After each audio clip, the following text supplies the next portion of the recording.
Curiosity stirred in Rhett Callahan the moment he spotted movement by the far gate, a figure bent against the morning wind.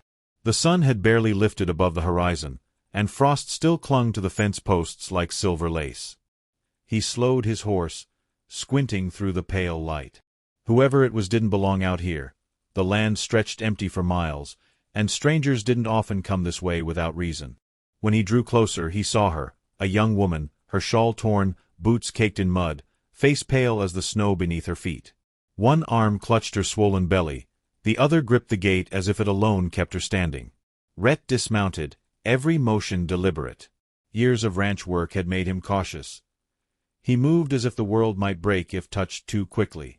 "Ma'am," he said, his voice low, carrying a calm that had soothed wild horses and frightened men alike. The woman's eyes lifted, gray, tired, rimmed with fear. For a moment, neither spoke. The wind filled the silence, carrying the distant creak of the barn door and the restless snort of his horse. She began, then winced, pressing her hand harder to her belly. "Please. I need somewhere warm." He saw now how thin she was, how her breath came in shallow bursts. A memory flickered, another winter morning years ago, another figure in distress he hadn't reached in time. He didn't ask questions. He simply nodded and stepped forward. "Come on then. You'll freeze where you stand." She hesitated, suspicion flickering across her face. Trust didn't come easily to people who'd been traded like coin. But there was something steady in his eyes, something that said he meant what he said and would do no harm. Slowly, she let him take her arm. Inside the ranch house, warmth met them like a gentle hand. The fire in the stone hearth was small but alive, throwing amber light across the wooden floorboards. Rhett guided her to a chair and fetched water from the basin. She drank greedily, shaking with exhaustion. "What's your name?" he asked quietly. "Clara May Hollis," she whispered. Her voice carried both fragility and defiance, like glass that refused to break no matter how thin it had become. He gave a short nod. "Rhett Callahan. You're safe here, Miss Hollis." Her lips twitched, almost into a smile, but it faltered before it could take shape. "No one's called me safe in a long time." He didn't press her. Instead, he set about making coffee, the rich smell winding through the quiet room. She watched him, wary but grateful. The rancher's movements were practiced, careful, unhurried, as if he'd learned long ago that silence could be its own kind of kindness. When she finally spoke again, her voice was thin but steady. "My father sold me," she said simply, as though she were naming the weather, "to a miner out past Silver Creek. Said I was no use to him anymore, not with a child coming." Rhett paused mid-motion, his hand still on the tin pot. "And the miner? Gone. Didn't want another man's burden." Her gaze drifted to the fire. "I walked 2 days before I saw your fence." He studied her quietly. There was no pity in his eyes, only the solemn respect a man gives to someone who survived more than they should have. "You'll stay here until you're strong again," he said finally. "No charge. No questions." Clara looked at him, confusion flickering behind her exhaustion. "Why would you help me?" Rhett didn't answer right away. He thought of his empty house, of the silence that had filled it for years, of the woman who once promised to marry him, then rode off with another man. He'd learned since then that some losses echo longer than they should. Maybe this was a chance to quiet that echo. "Because it's right," he said simply. That evening, as the sun bled out behind the hills, word began to travel. Mrs. Winifred Pike, who ran the dry goods store, saw Rhett ride into town for flour and coffee beans. She noticed the tiredness in his eyes and the extra loaf of bread in his saddlebag. By nightfall, every tongue in town was wagging. "Callahan's taken in a fallen woman," they said. "And she's carrying a bastard." When Sheriff Dalton Ward dropped by the next day, he stood on the porch, hat in hand. "You're kind-hearted, Rhett," he said, "but this isn't wise. Folks talk. You'll lose standing." Rhett's jaw tightened. "I've had enough standing to last a lifetime," he replied. "What I ain't had is peace." The sheriff studied him a long moment, then tipped his hat and left, boots crunching on the gravel. Inside, Clara had heard the exchange through the cracked door. Shame burned in her chest. She'd brought more trouble than she was worth. That night, when Rhett came in from the cold, she stood by the fire, trembling. "I can go," she said quietly. "You've done enough." He looked at her for a long time, his face unreadable. "You've got nowhere to go," he said. "And I don't send people away in the cold." Tears welled in her eyes, not from sorrow but disbelief. No one had ever refused to cast her out before. She sank into the chair, her hands pressed to her belly as if to remind herself there was still something worth holding on to. Days turned into weeks. Clara found small ways to repay his kindness, mending his torn shirts, warming stew before he came in from the fields. They spoke little, but there was comfort in the quiet. Each glance, each shared chore, wove something fragile but real between them. When she laughed once, softly, unexpectedly, it startled them both. Rhett looked up from the saddle he was oiling, and for the first time in years, he smiled without meaning to. Outside, winter pressed harder. Snow fell thick and soundless, blanketing the ranch in stillness. One night, Rhett found her standing outside, her shawl drawn tight, face lifted to the falling flakes. Her hair glowed silver under the moon. "Cold out here," he murmured. "I like it," she said. "Feels clean. Like the world forgets what it's done to you for a while." He wanted to tell her he understood, that he, too, had known what it was to be broken by something he couldn't change, but the words stuck. Instead, he took his coat from his shoulders and wrapped it around her. She looked up at him then, really looked, and the gratitude in her gaze struck deeper than any spoken prayer. Later that night, when she fell asleep in the chair by the fire, Rhett covered her with a blanket. He lingered, watching the soft rise and fall of her breath, the way peace had finally touched her face. For the first time in years, the house didn't feel empty. It felt like something waiting to begin. Outside, snow kept falling, quiet, relentless, forgiving. And somewhere deep in Rhett Callahan's chest, the frozen ground of his heart began to thaw. Spring crept onto the ranch in whispers, the kind of quiet beauty that arrived unannounced. The snow retreated first, then the fields began to breathe again, green shoots trembling in the wind like shy children. Rhett Callahan rose each morning to the sound of birdsong instead of silence. The air smelled of thawing earth and pine sap. He found himself listening for the faint hum of Clara's voice from the kitchen, a melody without words that drifted through the open door as she worked.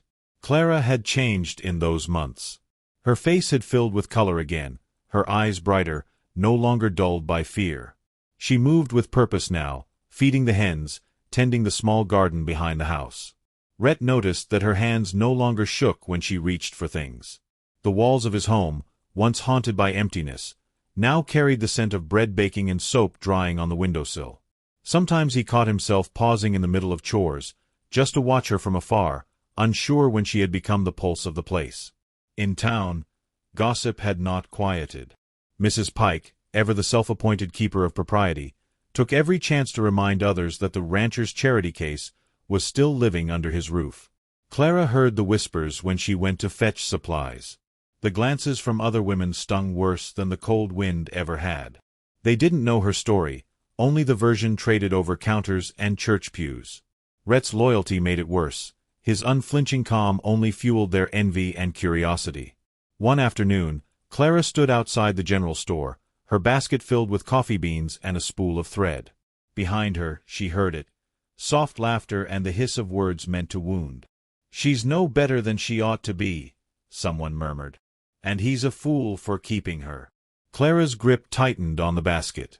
She wanted to turn, to speak, to defend herself, but shame and pride tangled inside her throat. When Rhett rode into town that evening, he found her sitting by the creek, her eyes red from holding back tears. He didn't ask what was wrong. He didn't need to. He sat beside her, the water murmuring between them. "The world's got a long memory for sin," he said quietly, tossing a pebble into the stream, "but a short one for kindness." Clara turned to him, her voice barely a whisper. "I don't want your name dragged through mud because of me." He met her gaze, the corners of his mouth softening. "A good name's only worth something if it stands for the right things. I don't aim to trade mine for peace and leave you in the cold." She looked away, the tears finally breaking loose. "You make it sound easy." "It ain't," he admitted. "But it's honest." That night, thunder rolled across the horizon, low and heavy. The first spring storm swept over the plains with sudden fury. Rain hammered the roof, wind howled through the shutters. Rhett was tending to the horses when he heard Clara's cry from the house, a sound sharp and frightened that sliced through the storm. He ran, heart pounding, mud splashing up his boots. Clara was on the floor by the hearth, one hand clutching the table, the other pressed to her stomach. Pain carved her face into something both fierce and fragile. "It's time," she gasped. Rhett knelt beside her, steadying her trembling shoulders. "Hold on. I'll help you through." The hours that followed blurred into light and shadow, thunder and silence. He boiled water, fetched cloth, whispered words meant to comfort though his own voice shook. The storm raged outside, but inside, a quieter battle unfolded, the fight for life, for mercy, for a new beginning. When the final cry came, it wasn't thunder that filled the air but the thin, trembling wail of a newborn child. Rhett caught the baby in his hands, his breath breaking on a laugh of disbelief. "It's a girl," he said softly, handing her to Clara. "You did it." Clara's tears fell freely now. She held the tiny bundle close, feeling the small heartbeat against her chest. The baby's eyes fluttered open, dark and curious. "She's beautiful," Clara whispered, the words trembling with awe. "Rhett, I don't have a name that suits her." He smiled faintly, brushing a damp curl from her forehead. "Then she'll grow into one, like her mother did." Outside, the storm passed as quickly as it had come. Morning broke over the hills in a wash of gold and lavender. The world smelled of wet earth and wildflowers.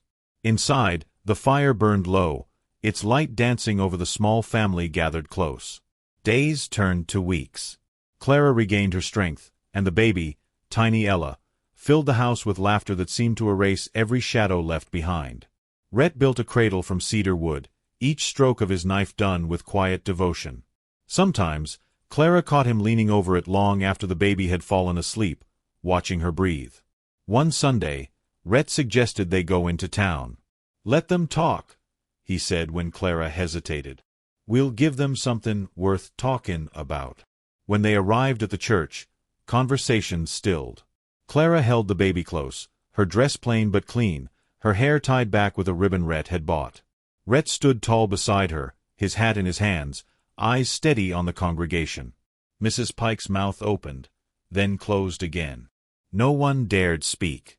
Something in Rhett's calm, in the quiet strength of the woman beside him, commanded respect more than any sermon. Afterward, as they rode home, Clara leaned against him, the baby sleeping between them. "You didn't have to face them with me," she said softly. He smiled without looking at her. "You faced worse before I ever came along. I just figured it's time someone stood next to you." Back at the ranch, evening settled like a soft blanket. The baby slept, the sky bled crimson and gold, and the fields shimmered with promise. Clara stood by the window, watching Rhett mend a fence in the fading light. Her heart swelled with something she hadn't felt in years. Peace, yes, but also belonging. When he came inside, wiping dust from his hands, she met him at the door. "You saved me," she whispered. He shook his head. "No, Clara. You just needed someone to see you weren't broken." Her eyes glistened. "And what about you?" He smiled faintly, a rare softness touching his face. "Guess you saved me right back." That night, as the stars rose over the open plains, the ranch lay wrapped in stillness. Inside, Rhett slept with the baby cradled against his chest, Clara's hand resting over them both. Outside, wind rustled through the grass, carrying laughter faint and distant, a sound of life continuing. And if anyone passed that way, they'd see a house with light in every window, a man and woman who had once been lost finding their way home together. It was the kind of ending the West rarely allowed, but for once, mercy had found its place on the wide, forgiving plains.